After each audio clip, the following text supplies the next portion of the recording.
जय श्री कृष्ण। हे कुंती पुत्र, तुम यदि युद्ध में मारे जाओगे तो स्वर्ग प्राप्त करोगे, या यदि तुम जीत जाओगे तो पृथ्वी के साम्राज्य का भोग करोगे। अतः दृढ़ संकल्प करके खड़े हो और युद्ध करो। तात्पर्य: यद्यपि अर्जुन के पक्ष में विजय निश्चित न थी, फिर भी उसे युद्ध करना था, क्योंकि यदि वह युद्ध में मारा भी गया तो वह स्वर्गलोक को जाएगा। तुम सुख या दुख, हानि या लाभ, विजय या पराजय के विचार किए बिना युद्ध के लिए युद्ध करो। ऐसा करने पर तुम्हें कोई पाप नहीं लगेगा। तात्पर्य: अब भगवान कृष्ण प्रत्यक्ष रूप से कहते हैं कि अर्जुन को युद्ध के लिए युद्ध करना चाहिए, क्योंकि यह उनकी इच्छा है। कृष्ण भावनामृत के कार्यों में सुख या दुख, हानि या लाभ, जय या पराजय का कोई महत्व नहीं दिया जाता। दिव्य चेतना तो यही होगी कि हर कार्य कृष्ण के निमित्त किया जाए। अतः भौतिक कार्यों का कोई बंधन या फल नहीं है। अतः भौतिक कार्यों का कोई बंधन यानी कि फल नहीं होता। जो कोई सतोगुण या रजोगुण के अधीन होकर अपनी इंद्रिय तृप्ति के लिए कर्म करता है, उसे अच्छे या बुरे फल प्राप्त होते हैं। किंतु जो कृष्ण भावनामृत के कार्यों में अपने आप को समर्पित कर देता है, वह सामान्य कर्म करने वाले के समान किसी का कृतज्ञ या ऋणी नहीं होता। ये सब भागवत में 11.5.41 में कहा गया है। जिसने अन्य समस्त कार्यों को त्याग कर मुकुंद श्री कृष्ण की शरण ग्रहण कर ली है, वह न तो किसी का ऋणी है और न किसी का कृतज्ञ। चाहे वे देवता, साधु, सामान्य जन अथवा परिजन, मानव जाति या उसके पितर ही क्यों न हो। इस श्लोक में कृष्ण ने अर्जुन को अप्रत्यक्ष रूप से इसी का संकेत किया है। इसकी व्याख्या अगले श्लोकों में और भी स्पष्टता से की जाएगी। अब मैंने वैश्लेषिक अध्ययन यानी कि सांख्य द्वारा इस ज्ञान का वर्णन किया है। अब निष्काम भाव से कर्म करना बता रहा हूं, उसे सुनो। हे प्रथापुत्र, तुम यदि ऐसे ज्ञान से कर्म करोगे तो तुम कर्मों के बंधन से अपने आप को मुक्त कर सकते हो।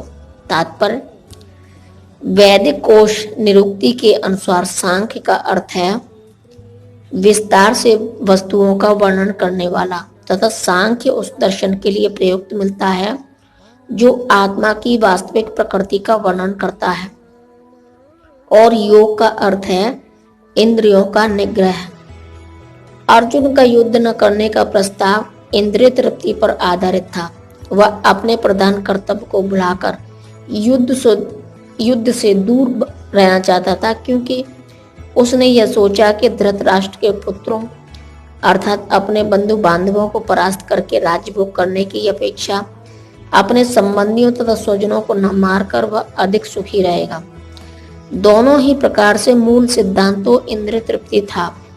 उन्हें जीतने से प्राप्त होने वाला सुख तथा स्वजनों को जीवित देखने का यह सुख, ये दोनों इंद्रिय तृप्ति के धरातल पर एक हैं, क्योंकि इससे बुद्धि तथा कर्तव्य दोनों का अंत हो जाता है।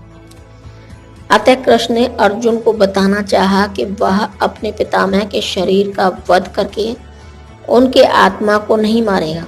उन्होंने यह बताया कि उनके सहित सारे जीव शाश्वत प्राणी हैं।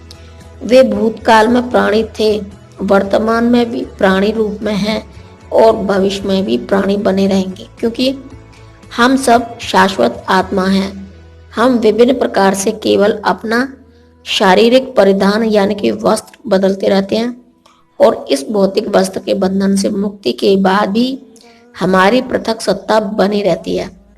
भगवान कृष्ण द्वारा आत्मा तथा शरीर का अत्यंत विशद वैश्लेषिक अध्ययन प्रस्तुत किया गया है, और निरुक्ति कोश की शब्दावली में इस विशद अध्ययन को यहाँ सांख्य कहा गया है। इस सांख्य का नास्तिक कपिल के सांख्य दर्शन से कोई सरोकार नहीं है। इस नास्तिक कपिल के सांख्य दर्शन से बहुत पहले भगवान कृष्ण के अवतार भगवान कपिल ने अपनी माता देवहूति के समक्ष श्रीमद् भागवत में वास्तविक सांख्य दर्शन पर प्रवचन किया था। उन्होंने स्पष्ट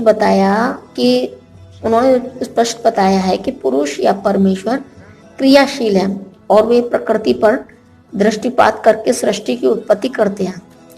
इसको वेदों ने तथा गीता ने स्वीकार किया है। वेदों में वर्णन मिलता है कि भगवान ने प्रकृति पर दृष्टिपात किया और उसमें आणविक जीवात्मा प्रविष्ट कर दी। ये सारे जीव भौतिक जगत में इंद्रिय तृप्ति के लिए कर्म करते रहते हैं और माया के वशीभूत होकर अपने को भोक्ता मानते रहते हैं। इस मानसिकता की चरम सीमा भगवान के साथ सायुज्य प्राप्त करना है। यह माया अथवा इंद्रिय तृप्ति जन्य मोह का अंतिम पाश है और अनेक जन्मों तक इस तरह इंद्रिय तृप्ति करते हुए कोई महात्मा भगवान कृष्ण यानी कि वासुदेव की शरण में जाता है, जिससे परम सत्य की खोज पूरी होती है। अर्जुन ने कृष्ण की शरण ग्रहण करके पहले ही उन्हें गुरु रूप में स्वीकार कर लिया है। फलस्वरूप कृष्ण अब उसे बुद्धि योग या कर्म योग की कार्यविधि बताएंगे, जो कृष्ण की इंद्रिय तृप्ति के लिए किया गया भक्ति योग है। यह बुद्धि योग अध्याय 10 के 10वें श्लोक में वर्णित है, जिसमें इसे उन भगवान के साथ प्रत्यक्ष संपर्क बताया गया है जो सबके हृदय में परमात्मा रूप में विद्यमान है। किंतु ऐसा संपर्क भक्ति के बिना संभव नहीं है। अतः जो भगवान की भक्ति या दिव्य प्रेमा भक्ति में या कृष्ण भावनामृत में स्थित होता है, वही भगवान की विशिष्ट कृपा से बुद्धि योग की अवस्था प्राप्त कर पाता है। अतः भगवान कहते हैं कि जो लोग दिव्य प्रेम वश भक्ति में निरंतर लगे रहते हैं, उन्हें ही वे भक्ति का विशुद्ध ज्ञान प्राप्त करते हैं। इस प्रकार भक्त सरलता से उनके चिदानंदमय धाम में पहुंच सकते हैं। इस प्रकार इस श्लोक में वर्णित बुद्धि योग भगवान कृष्ण की भक्ति है और यहाँ पर उल्लिखित सांख्य शब्द का नास्तिक कपिल द्वारा प्रतिपादित अनीश्वरवादी सांख्य योग से कुछ भी संबंध नहीं है। अतः किसी को यह भ्रम नहीं होना चाहिए कि यहाँ पर उल्लिखित सांख्य योग का अनीश्वरवादी सांख्य से किसी प्रकार का संबंध है। न ही उस समय उसके दर्शन का कोई प्रभाव था और न ही कृष्ण से ऐसी ईश्वर विहीन दार्शनिक कल्पना का उल्लेख करने की चिंता है कि वास्तविक सांख्य दर्शन का वर्णन भगवान कपिल द्वारा श्रीमद् भागवत में हुआ है, किंतु वर्तमान प्रकरणों में उस सांख्य से भी कोई सरोकार नहीं है। यह सांख्य का अर्थ है शरीर तथा आत्मा का वैश्लेषिक अध्ययन।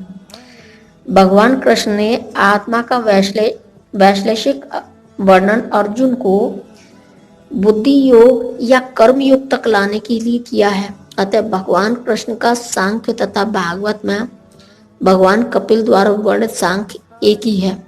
ये दोनों भक्ति योग है। अतः भगवान कृष्ण ने कहा है कि केवल अल्पज्ञ ही सांख्य योग तथा भक्ति योग में भेदभाव मानते हैं।